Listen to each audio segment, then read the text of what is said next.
Hello dears, എന്തൊക്കെയുണ്ട് വിശേഷം? എല്ലാവർക്കും സുഖമല്ലേ? എല്ലാവർക്കും സുഖമാണെന്ന് വിചാരിക്കുന്നു.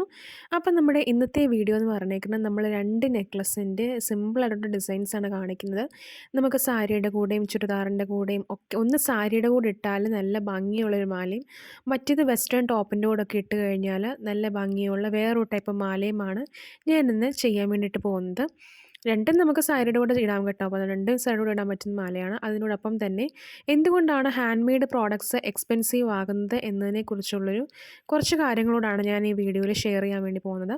അപ്പം നമ്മൾ ഇതുപോലെ ബീഡ്സ് എടുത്തതിന് ശേഷം നമ്മൾ ആദ്യം ഗിയർ ലോക്ക് വെച്ച് ലോക്ക് ചെയ്തിട്ട് നമ്മൾ ജസ്റ്റ് ഇതുപോലെ ഓരോ ബീഡ്സ് ഇങ്ങനെ ആഡ് ചെയ്യുകയാണ്.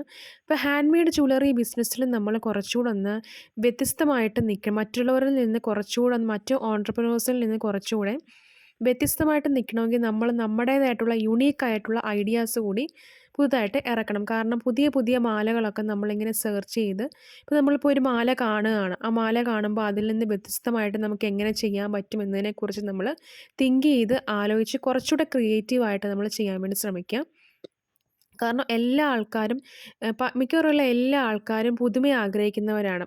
എല്ലാവരിൽ നിന്നും വ്യത്യസ്തമായിട്ട് നിൽക്കാൻ ആഗ്രഹിക്കുന്നവരാണ്. അപ്പം സെയിം ആയിട്ട് ആർക്കും ഇഷ്ടമല്ലല്ലോ. അപ്പോൾ എല്ലാവരും പുതുമ ആഗ്രഹിക്കുന്നവരാണ്. അപ്പം അങ്ങനെയുള്ള ടൈപ്പ് ഡിസൈൻസൊക്കെ നിങ്ങൾ നോക്കി നമ്മൾ കോപ്പി അടിക്കണമെന്നല്ല നമ്മൾ പറയുന്നത്. നമ്മൾ ഡിസൈൻസൊക്കെ ഇങ്ങനെ നോക്കി സെയിം അതേ രീതിയിൽ തന്നെ ചെയ്യാതെ അതിൽ നിന്ന് കുറച്ചുകൂടെ വ്യത്യസ്തമായിട്ട് നമുക്ക് എങ്ങനെ ചെയ്യാൻ പറ്റുമെന്ന് നമ്മൾ തിങ്ക് ചെയ്ത് ചെയ്യുക. അത് നമ്മൾ കുറച്ചൊക്കെ കണ്ടു കഴിയുമ്പോഴത്തേക്ക് നമുക്കത് മനസ്സിലായിക്കോളും.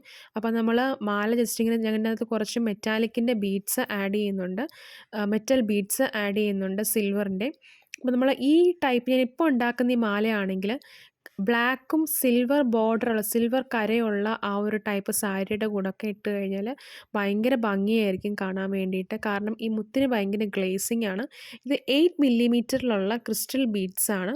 അപ്പം ഒത്തിരി ക്രിസ്റ്റൽ ബീഡ്സ് ഉണ്ട് കേട്ടോ. 4 മില്ലിമീറ്റർ ഉണ്ട്, 6 ഉണ്ട്, 8 ഉണ്ട്, 10 ഉണ്ട്. ഇതെന്ന് പറഞ്ഞേക്കുന്നത് ഈ ഒരു ബീഡ്സിൻ്റെ സൈസാണ് കേട്ടോ. അപ്പോൾ എനിക്കാണെങ്കിലും ആദ്യം ഈ ബീഡ്സിൻ്റെ സൈസ് പറഞ്ഞാൽ അറിയത്തില്ലായിരുന്നു. കുറച്ചുകൂടെ കഴിഞ്ഞപ്പോഴാണ് നമ്മളത് മനസ്സിലാക്കിയത്. അപ്പം 8 മില്ലിമീറ്റർ എന്ന് പറയുമ്പോഴത്തേക്കും കുറച്ച് നല്ല വലിപ്പമുള്ള സാമാന്യം നല്ല വലിപ്പമുള്ള ക്രിസ്റ്റൽ ബീഡ്സ് ആണ്. അപ്പം നിങ്ങൾ ലോക്കറ്റ് കണ്ട് മേടിക്കുകയൊന്നും വേണ്ട. ഈ ലോക്കറ്റിന് വലിയ വിലയൊന്നുമില്ല. ഏകദേശം 30, 40 അത്രയും റേറ്റൊക്കെ ഉള്ളൂ. ഈ ലോക്കറ്റിൻ്റെ അടിയിൽ കുറച്ച് കുഞ്ഞു കുഞ്ഞ് ഹോൾസ് ഉണ്ട്. അപ്പോൾ ആ ഹോൾസിൽ നമ്മൾ വയർ വെച്ചിട്ട് ഇതുപോലെ ഫ്യൂസ് വയർ വെച്ചിട്ട് നമ്മളിതുപോലെ കുഞ്ഞു കുഞ്ഞു crystal beads 4 millimetre crystal beads ഇട്ട് കൊടുക്കും.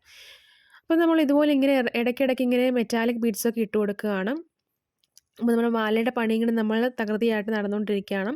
എന്തുകൊണ്ടാണ് ഹാൻഡ് മെയ്ഡ് പ്രോഡക്ട്സിന് എക്സ്പെൻസീവ് ആണെന്ന് പറയാനുള്ള കാരണം എന്താണെന്ന് വെച്ചാൽ, നമ്മൾ സത്യം പറഞ്ഞാൽ നമ്മൾ ഹോൾസെയിലായിട്ട് എടുക്കുന്നവരാണെങ്കിൽ അതൊരു പ്രശ്നമായിട്ട് വരുന്നില്ല.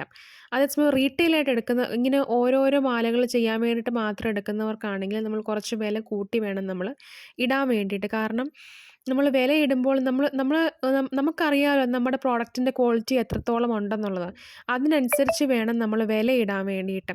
അപ്പം നമ്മൾ ഉപയോഗിക്കുന്ന മെറ്റീരിയൽസ് നല്ല മെറ്റീരിയൽസ് ആണെങ്കിൽ, ഉപയോഗിച്ച് കഴിഞ്ഞാൽ കേടൊന്നും വരാതിരിക്കുന്ന മെറ്റീരിയൽസ് ആണെങ്കിൽ അതിനനുസരിച്ചുള്ള പ്രൈസ് വേണം നമ്മൾ ഇടാൻ വേണ്ടിയിട്ട്. എന്ന് വെച്ചാൽ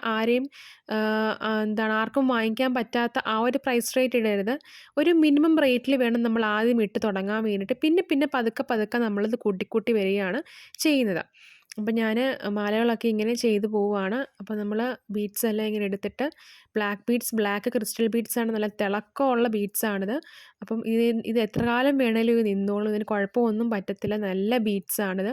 അപ്പോൾ നമ്മൾ സൂക്ഷിച്ച് വെക്കുമ്പോഴാണെങ്കിലും സെപ്പറേറ്റ് ബോക്സുകളിലൊക്കെ ആക്കി വെക്കുകയാണെങ്കിൽ കുറച്ച്, കാരണം ഓക്സിഡൈസ്ഡ് ആയതുകൊണ്ട് പെട്ടെന്ന് ആ കാണുന്ന കളർ അത്രയും ബീഡ്സിൻ്റെ കളർ അതുപോലെ തന്നെ നിൽക്കുമെങ്കിലും സിൽവറിൻ്റെ കളറൊക്കെ ചിലപ്പോൾ മങ്ങാൻ ചാൻസ് ഉണ്ട്, കാരണം ഓക്സിഡൈസ്ഡ് ആയതുകൊണ്ട്. അപ്പോൾ നമ്മൾ അത് ഒരു സെപ്പറേറ്റ് ഒരു പാട്ടയ്ക്കകത്ത് ഇടുകയാണെങ്കിൽ നമുക്കത് കുറച്ച് നാളത്തേക്കൂടെ യൂസ് ചെയ്യാൻ വേണ്ടി പറ്റും. കാരണം വേർപ്പൊക്കെ തട്ടുമ്പോഴത്തേക്കും ഇതിൻ്റെ കളറൊക്കെ ഇങ്ങനെ ചേഞ്ച് ചെയ്യാൻ വേണ്ടി തുടങ്ങും. അപ്പോൾ നമ്മൾ കുറച്ചുകൂടെ നമ്മൾ ടിഷ്യൂ പേപ്പറിലൊക്കെ ഇട്ട് പൊതിഞ്ഞൊക്കെ വെക്കുകയാണെങ്കിൽ കുറച്ച് നാൾ നമുക്ക് വേണ്ടി യൂസ് ചെയ്യാൻ വേണ്ടി പറ്റും. അപ്പോൾ ഞാൻ പറഞ്ഞു വന്നത് എന്താണെന്ന് വെച്ചാൽ, നമ്മൾ വില ഇടുമ്പോൾ നമുക്ക് എത്രത്തോളമാണോ എക്സ്പെൻസ് തോന്നുന്നത്, നമുക്ക് എത്ര എക്സ്പെൻസ് പോകുന്നുവോ, നമുക്ക് ബീഡ്സ് വാങ്ങിക്കാനുള്ള പ്രൈസ്, അതിൻ്റെ ട്രാൻസ്പോർട്ടേഷൻ ചാർജ്, ഡെലിവറി ചാർജ്, അങ്ങനെയുള്ള ചാർജുകളൊക്കെ അപ്പം അതൊക്കെ നോക്കിയിട്ട് വേണം നമ്മൾ പ്രൈസ് റേറ്റ് ഇടാൻ വേണ്ടിയിട്ട്. അപ്പം എല്ലാവർക്കും വാങ്ങിക്കത്തക്ക രീതിയിലുള്ളൊരു മിനിമമായിട്ടുള്ളൊരു പ്രൈസ് റേറ്റ് വേണം നമ്മൾ ആദ്യം ഇട്ട് തുടങ്ങാൻ വേണ്ടിയിട്ട്. എന്നിട്ട് വേണം നമ്മളത് ഗ്രാജ്വലി പിന്നെ നമ്മളത് കൂട്ടി കൂട്ടി വന്നാൽ മതി. അപ്പം നമ്മൾ ഗിയർ ലോക്ക് ഇടുമ്പോൾ നല്ല രീതിയിൽ വലിച്ച് ആ ഒരു ഗിയർ വയർ നല്ല രീതിയിൽ ലൂസാകാതെ വലിച്ച് വേണം ചെയ്യാൻ വേണ്ടിയിട്ട്. എന്നിട്ട് വേണം ആ പ്ലെയർ വെച്ചിട്ട് അമക്കാൻ വേണ്ടിയിട്ട്. ഇല്ലെങ്കിൽ അത് ലൂസായിട്ട് കിടക്കും. ഒരു ഇംപ്രോപ്പറായിട്ട് ഇങ്ങനെ കിടക്കും. അപ്പം അങ്ങനെ ചെയ്യാതെ നല്ല രീതിയിൽ വലിച്ച് മുറുക്കിയിട്ട് വേണം, ഒരുപാടങ്ങ് മുറുക്കരുത്, മുത്ത് പൊട്ടിപ്പോകുന്ന രീതിയിൽ മുറുക്കരുത്, നല്ല രീതിയിൽ മുറുക്കി വേണം നമ്മളിത് ചെയ്യാൻ വേണ്ടിയിട്ട്. ഇപ്പം ഈ ഒരു റീസൺ കൊണ്ടൊക്കെ തന്നെയാണ് ഹാൻഡ് മെയ്ഡ് പ്രോഡക്ട്സ് എക്സ്പെൻസീവ് ആവുന്നതും. പിന്നെ വേറൊരു റീസൺ എന്ന് വെച്ചാൽ നമ്മളെടുക്കുന്ന ആ ഒരു ടൈം. ഇപ്പം നമ്മൾ കുറേ ദിവസങ്ങൾ നമ്മൾ ചെയ്തെടുത്ത ഡിസൈനായിരിക്കും. ചിലതൊന്നും കസ്റ്റമർക്ക് ഇഷ്ടപ്പെട്ടെന്ന് വരില്ല. അപ്പം നമ്മുടെ ആ ഒരു ടൈമാണല്ലോ നമ്മൾ സ്പെൻഡ് ചെയ്യുന്നത്. അപ്പോൾ ആ ഒരു ടൈമൊക്കെ കാൽക്കുലേറ്റ് ചെയ്തിട്ട് വേണം, നമ്മുടെ ടൈമും അതുപോലെ തന്നെ നമ്മളെടുക്കുന്ന ആ ഒരു മെറ്റീരിയലിൻ്റെ റേറ്റും അതൊക്കെ നമ്മൾ ജസ്റ്റ് ഒന്ന് കാൽക്കുലേറ്റ് ചെയ്ത് ട്രാൻസ്പോർട്ടേഷൻ ചാർജൊക്കെ കാൽക്കുലേറ്റ് ചെയ്തിട്ട് വേണം നമ്മുടെ പ്രോഡക്റ്റിന് വിലയിടാൻ വേണ്ടിയിട്ട്. അപ്പോൾ നമ്മുടെ പ്രോഡക്റ്റിൽ നമുക്ക് വിശ്വാസം ഉണ്ടെങ്കിൽ ആൾക്കാരെന്തായാലും, നല്ല പ്രോഡക്റ്റ് ആണെങ്കിൽ ആൾക്കാരെന്തായാലും, കസ്റ്റമേഴ്സ് എന്തായാലും വരുമെന്നുള്ളത് ഷുവറാണ്. അപ്പോൾ നമ്മുടെ ഫസ്റ്റ് മാല എന്ന് പറഞ്ഞേക്കുന്നത് ഇതാണ്. സെക്കൻഡ് മാല എന്ന് പറഞ്ഞേക്കുന്നത് കുറച്ച് വെറൈറ്റി ആയിട്ടുള്ള, നമുക്ക് വെസ്റ്റേൺ ടോപ്സിനോടൊക്കെ ഇടാൻ പറ്റുന്ന, അതുപോലെ തന്നെ സാരിയുടെ കൂടെയും ഇടാൻ പറ്റുന്ന ഒരു വെറൈറ്റി ആയിട്ടുള്ള ഒരു മാലയാണ് ചെയ്യാൻ വേണ്ടി പോകുന്നത്. ഇവിടെ നമ്മൾ 8 മില്ലിമീറ്റർ റെഡ് ക്രിസ്റ്റൽ ബീഡ്സും അതുപോലെ തന്നെ ഇമ്പോർട്ടഡ് ആയിട്ടുള്ള ഹാൻഡ് മെയ്ഡ് ഗ്ലാസ് ബീഡ്സുമാണ് ഐ-പിന്നും ചെയിനും ഉപയോഗിച്ചാണ് നമ്മളിവിടെ ചെയ്യുന്നത്. അപ്പം നമ്മൾ ഹാൻഡ് മെയ്ഡ് പ്രോഡക്ട്സ് എക്സ്പെൻസീവ് ആണുള്ള മെയിൻ കാരണം ഞാൻ പറഞ്ഞായിരുന്നു. പിന്നെ ഒരു പ്രധാനപ്പെട്ട കാര്യം എന്ന് വെച്ചാൽ ഈ ഐഡിയേഷൻ, ക്രിയേഷൻ, മാർക്കറ്റിംഗ്, അതുപോലെ തന്നെ എല്ലാ കാര്യങ്ങളും നമ്മൾ ഇറക്കുന്ന ആ ഒരു ഐറ്റത്തിൻ്റെ എല്ലാ കാര്യങ്ങളും ചെയ്യുന്നത് നമ്മൾ തന്നെയാണ്, വേറെ ആരുമല്ല. അപ്പം ആ ഒരു ടൈമും കാര്യങ്ങളും ഒക്കെ വളരെ ഇമ്പോർട്ടൻ്റ് ആണ്.